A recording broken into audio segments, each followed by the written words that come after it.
मई 2026 को कॉकरोच जनता पार्टी के नाम से सोशल मीडिया पर पेज बनता है। इससे पहले 12 मई 2026 को नीट यूजी का प्रश्न पत्र लीक होने की ऑफिशियल जानकारी सामने आती है। पेपर लीक की जानकारी सामने आने के 48वें दिन कॉकरोच जनता पार्टी के बैनर तले सोनम वांगचुक अमरण नहीं था, वो अनशन था। अनशन शुरू करते हैं और अनशन शुरू होने से ठीक 23वें दिन दिल्ली में उग्र भीड़, मतलब वो अनशन शुरू हुआ उसके 23वें दिन दिल्ली में उग्र भीड़ संसद की तरफ बढ़ती है। शुरू में वो उग्र नहीं होती है, अलग अलग जगह से छात्र आते हैं, बच्चे आते हैं, लेकिन अचानक बीच में ये भीड़ उग्र हो जाती है, बैरिकेड्स तोड़ने लगती है, स्प्रे करने लगती है, पुलिस पर हमला करने लगती है, पथराव करने लगती है। इसी भीड़ में संसद उखाड़ने, नेपाल बनाने की बात होती है। बांग्लादेश में गुस्साई भीड़ के निशाने पर वहां की पहचान थी, वहां का मीडिया था। भारत में भी भीड़ के निशाने पर यहां का मीडिया था। दिल्ली के प्रदर्शन में भी आरोप यही लगे कि प्रदर्शन के दौरान संदेश दिया गया, इंटरनेट बंद होने पर ब्लूटूथ से चलने वाले ऐप का इस्तेमाल करें। एक किट तैयार हुआ। सोशल मीडिया पर कई सारे इन्फ्लुएंसर्स ये दावा करते हुए दिखाई दिए कि उन्हें दिल्ली में प्रोटेस्ट के समर्थन में रील बनाने के लिए 40 से 65,000 रुपए प्रति रील देने के ऑफर मिले। और ऐसी चीजें हमारे पड़ोसी देश में भी दिखी। बांग्लादेश से लेकर नेपाल तक सत्ता परिवर्तन के पीछे एक डीप स्टेट वाली थियरी सामने आई। अब सवाल यह है कि ये डीप स्टेट है क्या, ये काम कैसे करता है, आप जानना चाहेंगे ना। डीप स्टेट गेम्स नाम की एक किताब है। उस किताब के मुताबिक डीप स्टेट एक ऐसा गुप्त या अनौपचारिक नेटवर्क होता है जो किसी देश की लोकतांत्रिक रूप से चुनी गई सरकार के समानांतर काम करता है, लेकिन उसकी जानकारी कभी पब्लिक में आती ही नहीं। यह डीप स्टेट पश्चिम के देशों की फंडिंग पर निर्भर रहता है और वो फंडिंग कभी लोकतंत्र की रक्षा, कभी लोकतंत्र की मजबूती, कभी मानवाधिकार की रक्षा के नाम पर एनजीओ के माध्यम से देश में आती है। एनजीओ का मतलब क्या होता है? नॉन गवर्नमेंट ऑर्गेनाइजेशन, मतलब वो संगठन जो सरकारी नहीं है लेकिन लोगों की मदद के लिए दान का पैसा इकट्ठा करने के लिए काम करती है। दान का पैसा इकट्ठा करती है और उसके बाद उनके लिए काम करती है। भारत में तो इन एनजीओ का विशेष लगाव भारत से। देश में आज की तारीख में 37 लाख एनजीओ है। कितने? 37 लाख, जिनमें से विदेश से दान लेने के लिए बने एफसीआरए कानून के मुताबिक 16,000 रजिस्टर्ड एनजीओ हैं, जिसे हर साल 22,000 करोड़ रुपए विदेशों से दान मिलता है।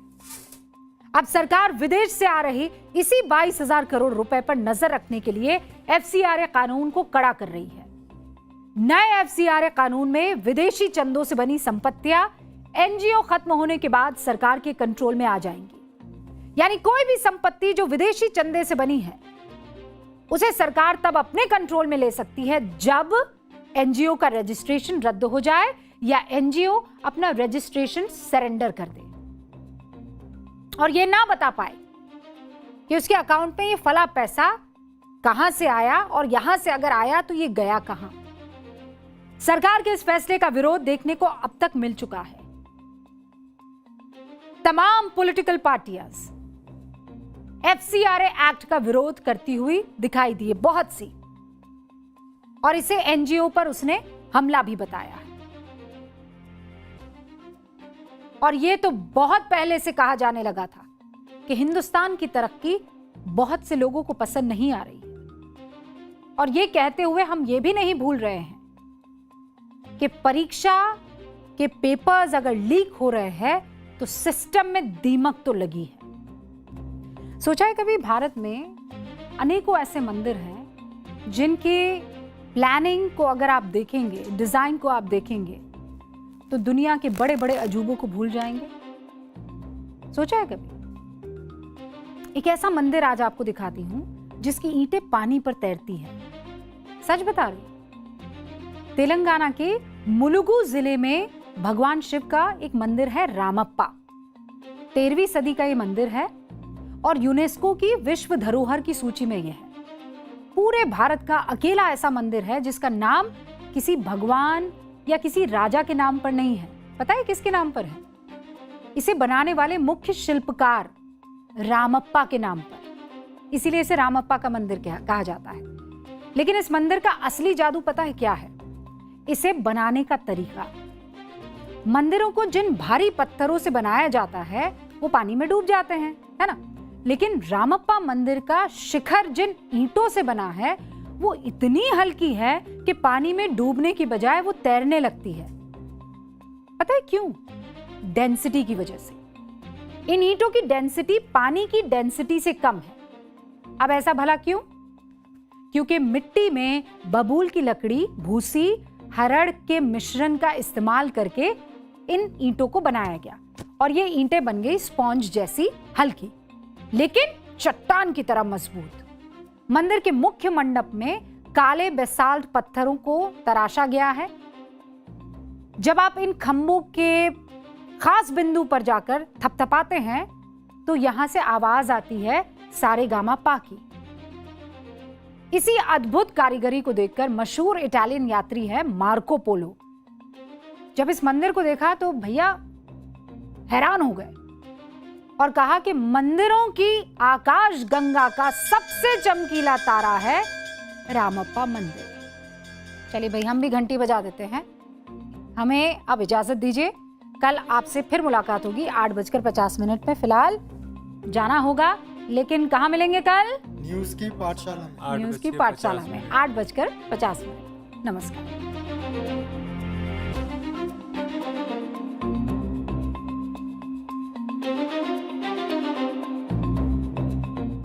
हाथ में डंडा लिए, हाथ में पत्थर लिए, पुलिस पर, वर्दीधारियों पर इस तरीके से अटैक कर रहे हैं। और अब पुलिस क्या करे? वहां खड़ी रहकर पत्थर खाए। हमारी प्रोफेशनल टीम इस वक्त क्या करे बताइए?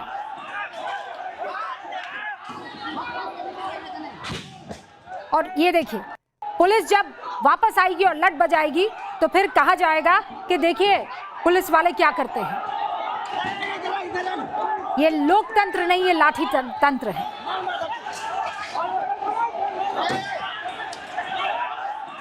वहां पर बहुत सारे ऐसे गिद्ध होंगे जो अपने कैमरे से ये सब रिकॉर्ड कर रहे होंगे, एक एक को जूम करके। यहां होगी पुलिस की लाठी और वहां पिटता हुआ वो बच्चा, और फिर इमोशनल म्यूजिक, स्लो मोशन में वीडियो बनाए जाएंगे। जब यही भीड़ किसी पत्रकार को लिंच करती है, किसी पुलिस वाले को लिंच करती है, किसी महिला रिपोर्टर के साथ अभद्रता करती है, तब कहां गायब हो जाते हैं ये सब? तब खुद को लिबरल विचारों का शहंशाह समझने वाला ये गैंग अपनी आंखें, अपने कान, अपने मुंह को बंद कर लेता है, शतुरमुर्ग की तरह घुस जाता है मिट्टी में। ये दोहरापन अब किसी से नहीं छिपा है। जंतर मंतर पर ऑन ड्यूटी पत्रकारों पर हमला करना अचानक हुआ हादसा नहीं है। हुक्म, अचानक हुआ हादसा नहीं है। जब भीड़ को लगातार ये सिखाया जाए कि जो आपकी हां में हां ना मिलाए वो आपका दुश्मन है, वो कोट इन कोट गोदी मीडिया है, तो उसका अंजाम ये लोग ऐसा ही करते हैं। क्यों? क्योंकि आप जो चाहते हैं आपके हिसाब से वो बोल नहीं रहा है। आप पीएम की गालियां अगर दे रहे हैं, हम गंदी भद्दी गालियां प्रभु राम को दे रहे हैं, तो सुनिए, मुस्कुराइए, तो आप स्वतंत्र मीडिया है। लेकिन क्रॉस क्वेश्चन कर जाएंगे कि आपका ब्लूप्रिंट क्या है, आप अनशन क्यों नहीं कर रहे हैं, सोनम वांगचुक की अनशन पर क्यों बैठे हैं, तो आप गोदी मीडिया है। आज भी सीजेपी के प्रवक्ता यही दोहरा रहे हैं कि 20 जुलाई को जो हुआ वो तो सिर्फ ट्रेलर था। अब इसे क्या माना जाए? बयान माना जाए कि धमकी माने जाए? सीधा सवाल यह है कि जान तो हर इंसान की कीमती है ना? पत्रकारों की सुरक्षा, उनकी गरिमा, उनका जीवन किसी राजनीतिक नैरेटिव से छोटा है? बिल्कुल नहीं। जो कुछ भी पत्रकारों के साथ वहां पर किया जा रहा है उससे इस आंदोलन की साख खत्म हो रही है और कुछ नहीं। एक तरफ जो आपसे बात करने आ रहे हैं, जो आपके मुद्दे अपने कैमरे में कैद करने के लिए आ रहे हैं, आपकी बात जनता तक रखने आ रहे हैं, उनके साथ मारपीट कर रहे हैं, बदसलूकी कर रहे हैं, और फिर आप चाहते हैं कि सरकार आपसे बात करे, जंतर मंतर पर आए। सरकार कहती है कि आइए मुद्दे को सुलझाइए, तो कहते नहीं, जहां हमने तंबू सेट किया है वहीं पर आना पड़ेगा। और ये सब करने के बाद अभिजीत दीप के नई वार्निंग जारी कर देते हैं, शर्तें मान लो वरना बड़ा कॉल लेंगे। क्या बड़ा कॉल लेंगे बताइए, क्लियर कीजिए, कौन सा बड़ा कॉल लेंगे आप? ये धमकी नहीं है। जब एक आंदोलन अपनी विश्वसनीयता खो देता है, जब उसके पास तर्कों का अकाल पड़ जाता है, तो वो हिंसा, धमकियों और पत्रकारों पर हमलों का सहारा लेने लगता है। एक तरफ पत्रकारों पर हमला, दूसरी तरफ सीजेपी की सो कॉल्ड लीडरशिप खुद बॉडीगार्ड लेकर चल रही है। जब साथ देने की बारी थी तब आप नदारद थे, अब तो आप ही के साथी गिना रहे हैं कि ब्रेड पकौड़ा खा रहे थे, मेरे बर्गर खाने पर मिर्ची लग गई। जब भीड़ का हीरो बनने की बारी आती है तो बॉडीगार्ड अगल बगल बुला देते हैं। जो विपक्ष सीजेपी के इस प्रोटेस्ट को फ्यूल बनाकर संसद में अपनी राजनीतिक रोटियां सेक रहा है, उनसे जब पत्रकारों पर हुए अटैक पर सवाल किया जाता है तो सुनिए जवाब क्या मिलता है, और सुनिएगा जरूर आप। कीर्ति जी, पर बच्चे भी तो हैं जिन्होंने रिपोर्टर्स पे अटैक किया, हमारे एक रिपोर्टर को पीटा, उसको रॉब भी किया, असॉल्ट भी किया। आपको लगता है वो वायलेंस ठीक था?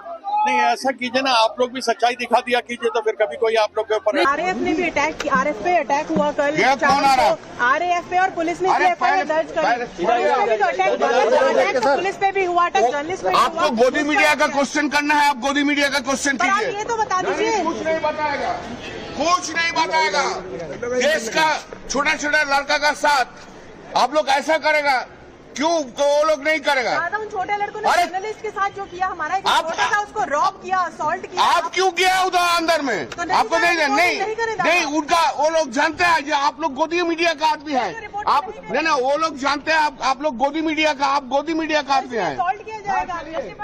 वो लोग जो कर रहा है ठीक कर रहा है। निर्लज्ज हैं ये सांसद, निर्लज्ज।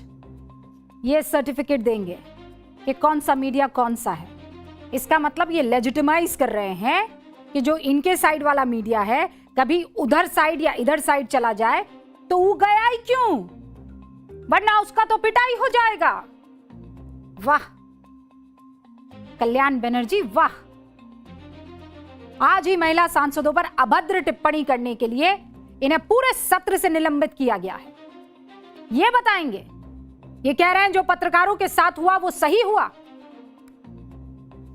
सांसद महोदय, अगर हिंसा को जायज ठहराने के लिए ये कुतर्क करना पड़े तो आई एम सॉरी, शेमफुल।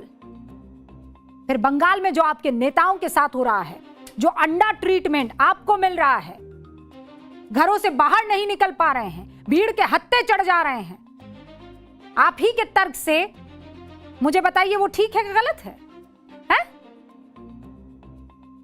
मेरी उन तमाम युवाओं से गुजारिश है, इंस्टाग्राम या किसी भी सोशल मीडिया प्लेटफॉर्म पर डूम स्क्रॉलिंग करते हुए ये हमेशा याद रखिएगा, ये 30 सेकंड की रील आपको सिर्फ वही दिखाती है जो आप सोच रहे हैं, जो दिखाने वाला सोच रहा है कि आप देखें। जो दिखाने वाला आपको दिखाना चाहता है वही आप देख रहे हैं। आधा सच झूठ से भी ज्यादा खतरनाक। किसी एक वीडियो को देखकर अपनी राय बना लेना अपने दिमाग की चाबी किसी एल्गोरिथम के हाथ में थमा देने जैसा है। अगली बार जब कोई रील देखकर आपको गुस्सा आ जाए, खून खौले, आंखें भर आए, तो बस 5 सेकंड रुकिएगा और पूछिएगा, क्या आपको पूर्ण सच मालूम है? जंतर मंतर पर प्रदर्शन के बीच कुछ ऐसी तस्वीरें और नारे सामने आए जो संदेह को जन्म देने वाले हैं। प्रदर्शन के दौरान अचानक जो मंशा सामने आई, संसद को उखाड़ देंगे, भारत को नेपाल बना देंगे, प्रधानमंत्री मेरा बस चले तो गोली मार दूं कह देने वाले, न जाने कैसी कैसी बातें। ऐसी बातें कोई आम छात्र नहीं कर सकता है। ऐसी बातें नीट की परीक्षा में जाने वाला, उसे अटेम्प्ट करने वाला छात्र कह दे, ये मैं मान ही नहीं सकती। ये बातें उस मानसिकता का उदाहरण है जो दिखाती है कि कैसे देश के प्रधानमंत्री के खिलाफ नफरत का एक जहर बोया जा रहा है। जिसे माइक मिला उसने बिना किसी तथ्य के, बगैर किसी आंकड़े के आरोप लगाना शुरू कर दिया, अभद्र बातें कहना शुरू कर दिया। ऐसी बातें कोई आम छात्र कह दे, ये हो ही नहीं सकता।